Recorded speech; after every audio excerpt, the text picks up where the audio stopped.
हाँ।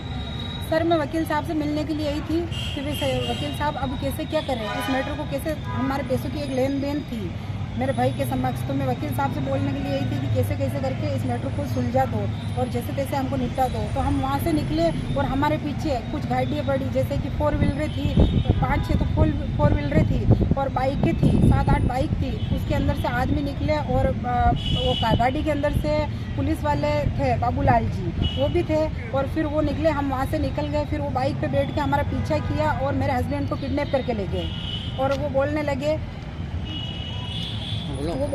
कि ये पैसा तो तुमको देना ही पड़ेगा, और ऐसे बोला उन्होंने कि बहन चौथ गाड़ी में बैठ, और गाड़ी में बैठ के उनको बिठा के किडनैप करके ले गए। मैंने उनसे बहुत बोला कि सर हमारी क्या गलती, इसके अंदर छोड़ दो आप हमें। और मैंने पहले भी मैं एसपी साहब के समक्ष 2 बार पेश हो चुकी हूँ, मेरे हस्बैंड और मैं दोनों हम उनके पास पेश हो चुके हैं, लेकिन हमारी करेड़ा थाना में कोई सुनवाई नहीं हो रही है। प्रशासन हमारा बिल्कुल साथ नहीं दे रहा है, करेड़ा थाना में प्रशासन हमारा बिल्कुल साथ नहीं दे रहा है, और गुजरों से लेन देन है जो कि मैंने कुछ लेन देन नहीं किया है, तो भी वो लोग हमारे पे दबाव बना रहे हैं, बोल रहे हैं कि पैसे तुमको ही देना पड़ेगा, और हमारे पीछे पीछे हमको ढूंढते, हमको परेशान करते, मारते पीटते हमको, और प्रशासन हमारा साथ बिल्कुल नहीं दे रही है। वो आदमी आए थे, वो कौन आदमी थे मैं नहीं जानती हूँ, उनके साथ वो थे अपने करेड़ा थाना के बाबूलाल जी थे, उनको मैं जानती हूँ। वो उनको गाड़ी में बिठा के लेके गए, फिर मैंने उनसे लेके गए? मेरे हस्बैंड इंसाफ मोहम्मद को लेके गए।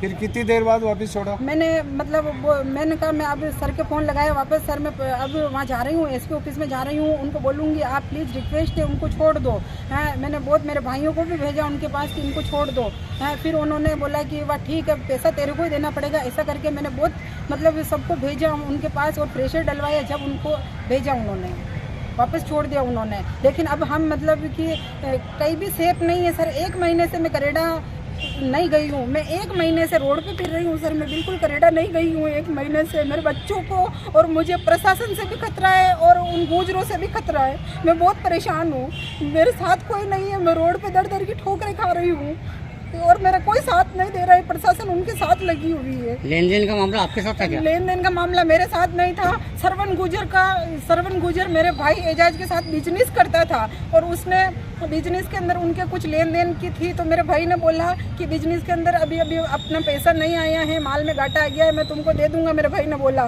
तो उसने बोला, सरवन गुजर ने उसके रिश्तेदारों से, आदमियों से उसके साथ बहुत मारपीट की मेरे भाई से, और वो फिर मारपीट के डर से वो भागने लग गया, और उसका पैसा बिजनेस में फंसा हुआ है। उसने कोई लेन देन नहीं की, बस उसने बिजनेस किया। सरवन गुजर ने बोला अपन साथ में बिजनेस करते हैं, तो बिजनेस किया, और कोई लेन देन नहीं की। वो इलेक्ट्रॉनिक माल का बिजनेस करते थे, और कोई लेन देन, कैश पेमेंट लेन देन कुछ नहीं था, वो बिजनेस करते थे। उसके जब प्रॉफिट आ रहा था तो वो बिल्कुल हमारे घर पे बिल्कुल नहीं आया, हमको बिल्कुल नहीं बताया कि हम काम साथ में करते, कुछ नहीं। जब उसके माल में पैसा अटक गया, उसके बाद वो बोलने लगे कि पैसा तुमको देना पड़ेगा, एजाज मोहम्मद के तुम रिश्तेदार हो तो पैसा तुमको देना पड़ेगा, और तुम्हारे नाम से लिखा पढ़ी करनी पड़ेगी। और आप लोग घर से बेदखल हो? अभी हम घर से बेदखल है अभी। मैं 1 महीने से, वो गुजर मेरे शॉप पर आए, उनकी औरत को भी लेकर आए, तोड़ फोड़ की, और हमारा फ़ोन भी फोड़ा, माल का भी बहुत नुकसान किया, तोड़ फोड़ की, और वो सब लोग इकट्ठा होकर आए और मेरे हस्बैंड को उठा के ले गए वहाँ से, शॉप से भी। और उस दिन से बोले, हमको ये बोला कि 15 दिन में एजाज को तुम ढूंढ के ला के दोगे,